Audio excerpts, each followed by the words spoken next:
Good evening everyone. स्वागत है आपका एसईसी क्लास पतूत में। आज के इस वीडियो में हम पढ़ेंगे कि 10th क्लास केमिस्ट्री के चैप्टर्स को पढ़ेंगे। जो हमारा प्रथम चैप्टर है रासायनिक अभिक्रिया एवं रासायनिक समीकरण। पहले हम जानने का प्रयास करते हैं कि रासायनिक अभिक्रिया होता क्या है।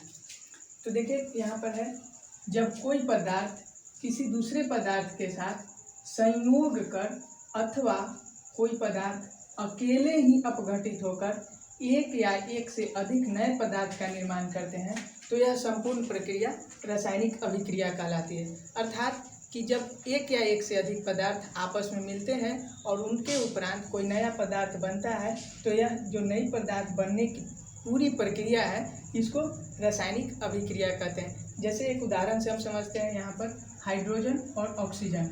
हाइड्रोजन एक पदार्थ, दूसरा पदार्थ ऑक्सीजन। जब हम इसको यहाँ पर हम ऊष्मा देते हैं, गर्म करते हैं तो एक नया पदार्थ बन के तैयार होता है H2O। ठीक है, जैसे हाइड्रोजन और ऑक्सीजन हो गया। इसको हम ऐसा भी कह सकते हैं कि दो तत्व आपस में ऊष्मा के उपस्थिति में अभिक्रिया करके जल का निर्माण कर रहे हैं। ठीक है, और एक और उदाहरण ले लीजिए, जैसे आप कार्बन हो गया और ऑक्सीजन, इसको भी अगर हम ऊष्मा की उपस्थिति में गर्म करते हैं तो यह एक नया पदार्थ CO2 देता है। ठीक है, नेक्स्ट है, अब हम कैसे समझेंगे कि कोई पदार्थ जो है वह रासायनिक अभिक्रिया ही है। हो सकता है कि हम बालू और मिट्टी का भी कोई मिश्रण ले लें, तो यह भी हमको समझना चाहिए कि क्या जो हम जो पदार्थ ले रहे हैं उसके मिलने के उपरांत कोई नया पदार्थ बन रहा है तो वह रासायनिक अभिक्रिया के उपरांत ही हुआ है कि नहीं हुआ है। तो उसको समझने के लिए हम यहाँ पर कुछ पॉइंट्स लिखे हुए हैं, रासायनिक अभिक्रिया की कुछ विशेषताएं। तो प्रथम विशेषता में देखते हैं कि हमेशा जब भी रासायनिक अभिक्रिया होती है तो अवस्था में परिवर्तन होता है। और अवस्था में परिवर्तन किसका होता है? जो अभिकारक हैं और जो उत्पाद बन के तैयार होगा उसके अवस्था में परिवर्तन होगा। मतलब कि देखिए यहाँ पर हाइड्रोजन हम गैस के रूप में लिए, ऑक्सीजन भी गैस के रूप में लिए, और उसके बाद जो यह भौतिक अवस्था इनका गैस के रूप में है यह बाद में द्रव्य के रूप में, लिक्विड के रूप में मिले हमको H2O जल। दूसरा देखते हैं कि इसमें अभिकारक और उत्पाद में रंग का भी परिवर्तन हो सकता है। जैसे हाइड्रोजन गैस हमको दिखाई नहीं देता है, ऑक्सीजन भी दिखाई नहीं देता है, मगर उसके उपरांत जो पदार्थ बनता है जल वह हमको दिखाई देता है। सेकेंड है तापमान में परिवर्तन। ऐसा भी हो सकता है कि जो अभिकारक हैं और उत्पाद हैं उनके बीच हमेशा तापमान का अंतर हो सकता है। और चौथा विशेषता यह है कि इनमें गैसों का उत्सर्जन भी होता है। ठीक है, तो इस प्रक्रिया में आप यहाँ पर देख रहे होंगे कि H2O जो है वह यहाँ लिक्विड लिखा हुआ है, मतलब कि द्रव है, मगर वास्तव में ऐसा होता नहीं है। हम हाइड्रोजन और ऑक्सीजन को जब लैब में गर्म करते हैं तो यह वाष्प के रूप में हमको प्राप्त होता है, और वाष्प एक तरह से गैस के तरीके से होता है और फिर वाष्प संघनित होकर के जल के रूप में हमको प्राप्त होता है। तो इस प्रकार से नेक्स्ट टॉपिक है हमारा रासायनिक समीकरण। अभी हम समझे रासायनिक अभिक्रिया क्या होता है। अगला है हमारा रासायनिक समीकरण। रासायनिक समीकरण के बारे में हम परिभाषित कर लेते हैं पहले। ऐसा समीकरण जिसमें रासायनिक अभिक्रिया के अभिकारक एवं उत्पाद को संक्षिप्त रूप से व्यक्त करने के लिए इनके नाम को तत्वों के संकेत अथवा रासायनिक पदार्थों के अनुसूत्र से व्यक्त किया जाता है। मतलब कि एक एग्जाम्पल के रूप में देखिए कि जब हम रासायनिक समीकरण को लिखते हैं तो हमें पहले ऐसा लिखना जाता था कि जैसे एक एग्जाम्पल यहाँ पर दिया हुआ है, जस्ता को सल्फ्यूरिक अम्ल के साथ प्रतिक्रिया कराने पर जिंक सल्फेट तथा हाइड्रोजन प्राप्त होता है। यह कुछ लंबा चौड़ा हो गया। ठीक है, तो इससे बचने के लिए हम रसायन शास्त्रों ने एक फॉर्मूला ईजाद किया कि हम जो यहाँ पर अभिकारक हैं और जो उत्पाद हैं उनको हम उसके अनुसूत्र और संकेतों के माध्यम से व्यक्त करके हम अपने समय को भी बचा सकते हैं और इसमें हमें सहूलियत भी होगा। जैसे देखिए यहाँ पर जस्ता जिसको हम जिंक Zn लिखते हैं, ठीक है, सल्फ्यूरिक अम्ल उसको H2SO4 लिखते हैं, और प्रतिक्रिया करने का चिन्ह मतलब कि Zn और H2SO4 को प्रतिक्रिया करा रहे हैं और तीर के जो दाएं साइड रहता है वो उत्पाद को दर्शाता है। तो क्या हमें प्रतिक्रिया के बाद देता है, जिंक सल्फेट तथा हाइड्रोजन गैस उत्सर्जित करता है। एक चीज़ आपको और भी जानना जरूरी है कि जो तीर के दाईं ओर है, जैसे हमने रासायनिक अभिक्रिया के परिभाषा में पढ़ा था कि जब कोई पदार्थ किसी दूसरे पदार्थ के साथ संयोग करते हैं और उसके उपरांत एक नए पदार्थ का निर्माण करते हैं तो यह प्रक्रिया रासायनिक अभिक्रिया कहलाती है। तो जो दो पदार्थ मिलते हैं इनको भी हम एक शॉर्ट नेम दे देते हैं अभिकारक। जो अभिक्रिया में भाग लेते हैं उनको अभिकारक कहते हैं और जो अभिक्रिया के उपरांत जो पदार्थ प्राप्त होते हैं उनको हम उत्पाद कह देते हैं। अगर हम अभिकारक और उत्पाद को परिभाषित करना चाहें तो ऐसा लिख सकते हैं कि वैसे पदार्थ जो रासायनिक अभिक्रिया में भाग लेते हैं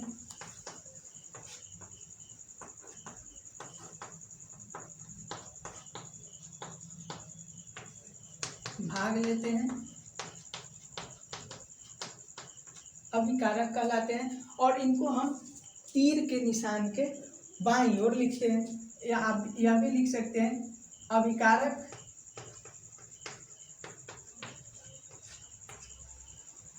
तीर के निशान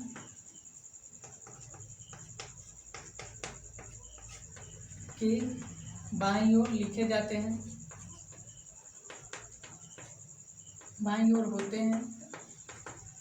ठीक है, नेक्स्ट है हमारा उत्पाद। उत्पाद क्या होता है, तो जो अभिकारक के उपरांत जो हमारा नया जो पदार्थ बन के तैयार हुआ है उसे उत्पाद कह देते हैं। तो इसको भी सिंपल हम परिभाषित कर सकते हैं, जो पदार्थ रासायनिक अभिक्रिया के फलस्वरूप प्राप्त होता है, रासायनिक अभिक्रिया के पश्चात प्राप्त हो उसे उत्पाद कहते हैं।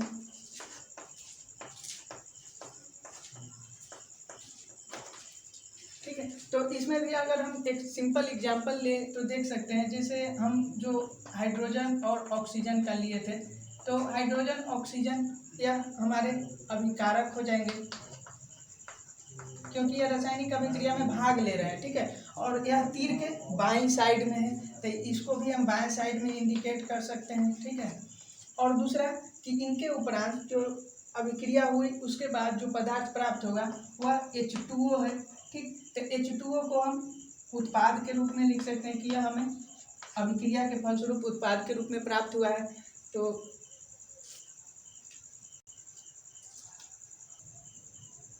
नेक्स्ट टॉपिक है हमारा रासायनिक अभिक्रिया को लिखने का नियम। ठीक है, तो अभी तक हम पढ़े कि रासायनिक अभिक्रिया क्या होता है, रासायनिक समीकरण क्या होता है, अभिकारक क्या होते हैं, उत्पाद क्या होते हैं। अब हम समझेंगे कि रासायनिक समीकरण को हम लिखेंगे कैसे। ठीक है, तो उसके लिए पहला हमको ये बात ध्यान रखना चाहिए कि अभिकारक को तीर निशान के बाईं ओर लिखा जाता है। ठीक है, आप देखिए यहाँ पर एक एग्जाम्पल के रूप में हम दिखाए हैं कि A और B दो पदार्थ हैं। ठीक, और यह तीर का निशान है जो दर्शाता है कि ठीक है, तो पदार्थ A और B है। ठीक है, या इनको हम तत्व भी कह सकते हैं। कहीं कहीं आप देखेंगे कि तत्वों के संयोग भी लिखा रहता है या पदार्थों का संयोग भी लिखा रहता है। ठीक है, तो A एक पदार्थ, दूसरा B, और यह क्या रासायनिक समीकरण के उपरांत नया उत्पाद जो तैयार हुआ है C और D। ठीक है, तो हम देख रहे हैं कि यहाँ एक से ज़्यादा पदार्थ है तो इसके बीच में हम प्लस का साइन जोड़ते हैं। ठीक है, तीसरे नियम में अभी हम देख रहे हैं कि अभिकारक को तीर के निशान के बाईं ओर लिखा जाता है। तो हमारा A और B अभिकारक है, अभिक्रिया करेगा, रासायनिक अभिक्रिया में भाग लेगा A और B दो पदार्थ, तो इसलिए इनको हम तीर के निशान के बाईं ओर लिखे हैं। सेकेंड पॉइंट है उत्पाद को तीर के निशान के दाईं ओर लिखा जाता है। मतलब कि जो हमारा यह उत्पाद हुआ, ठीक है, इसको हम उत्पाद से इंडिकेट कर दे रहे हैं। ठीक। तो उत्पाद को हमेशा तीर के निशान के दाईं ओर लिखा जाता है, तो यह दाईं ओर हो गया। ठीक, यह फंडामेंटल रूल है, इसको हमको हमेशा ध्यान में रखना है। ठीक है, हम ऐसा नहीं कर सकते हैं कि हम उत्पाद को बाईं ओर लिख दें या अभिकारक को दाईं ओर लिख दें, तो इस प्रकार से हमारा रासायनिक जो समीकरण है वो गलत हो सकता है। ठीक है, तो इस बात को ध्यान रखना है। और उसके बाद तीसरा पॉइंट है कि जब अभिकारक या उत्पाद दो या दो से अधिक हो तब उनके बीच प्लस चिन्ह जोड़ा जाता है। तो आप यहाँ देख रहे हैं कि अभिकारक भी दो हैं और उत्पाद भी दो हैं, तो उनके बीच हम प्लस चिन्ह जोड़ दिए। जैसे एक आप ले लीजिए ए, बी और सी, तीन इस बार हमारे पास अभिकारक हो गए, तो तीनों को हम प्लस प्लस चिन्ह से जोड़ें। और उसके बाद जो उत्पाद बनेगा डी, ई और एफ, इसको भी हम जोड़े। हो सकता है कि जी 4 भी उत्पाद बन जाए, ऐसा कोई आवश्यकता नहीं है कि जितने हम मतलब कि जितनी संख्या में हम अभिकारक को लेंगे उतना ही संख्या में हमें उत्पाद भी प्राप्त हो। हाँ, एक बात जरूर ध्यान रखना है कि जो यह द्रव्यमान संरक्षण के नियम पर कार्य करता है। इसका तात्पर्य हुआ कि हम जितने परमाणु संख्या हमारे अभिकारक के रहेंगे उतना ही परमाणु संख्या हमारे उत्पाद के भी होंगे। और परमाणु संख्या द्रव्यमान को इंडिकेट करता है, तो यह द्रव्यमान संरक्षण के नियम पर भी काम करता है। अगला टॉपिक है हमारा संतुलित रासायनिक समीकरण तथा कंकाल रासायनिक समीकरण। हमने देखा कि रासायनिक समीकरण हम लिख देते हैं, तो कभी कभी हमें लगता होगा कि रासायनिक समीकरण में अभिकारक और उसके उत्पाद में परमाणु की संख्या समान नहीं रहती है। और हमने अभी बताया कि जो रासायनिक समीकरण है वह द्रव्यमान संरक्षण के नियम पर कार्य करते हैं, अर्थात कि जो अभिकारक का द्रव्यमान होगा उतना ही हमें उत्पाद में भी द्रव्यमान प्राप्त होगा। मगर हमारे कभी कभी समीकरण में ऐसा नहीं दिखता है, तो उसी के बारे में हम देखते हैं कि संतुलित रासायनिक समीकरण क्या है और कंकाल रासायनिक समीकरण क्या होता है। तो संतुलित रासायनिक समीकरण के बारे में देखिए, यहाँ पर लिखा हुआ है वैसा रासायनिक समीकरण जिनमें अभिकारक के तत्वों के परमाणु संख्या उत्पाद के, यहाँ पर छूट गया है, तत्व लिख लेंगे। ठीक है, उत्पाद के तत्वों के परमाणु संख्या के बराबर होते हैं, संतुलित रासायनिक समीकरण कहलाते हैं। अर्थात आप एक एग्जाम्पल से इसको समझिए। यहाँ हाइड्रोजन है और ऑक्सीजन है, दो अभिकारक हैं, दो तत्व हैं, इनके परमाणु संख्या हम देख रहे हैं कि ऑक्सीजन के यहाँ पर 2 परमाणु संख्या है, हाइड्रोजन के यहाँ पर 4 परमाणु संख्या है। ठीक है, 2 यहाँ 2 यहाँ, 2 2 4।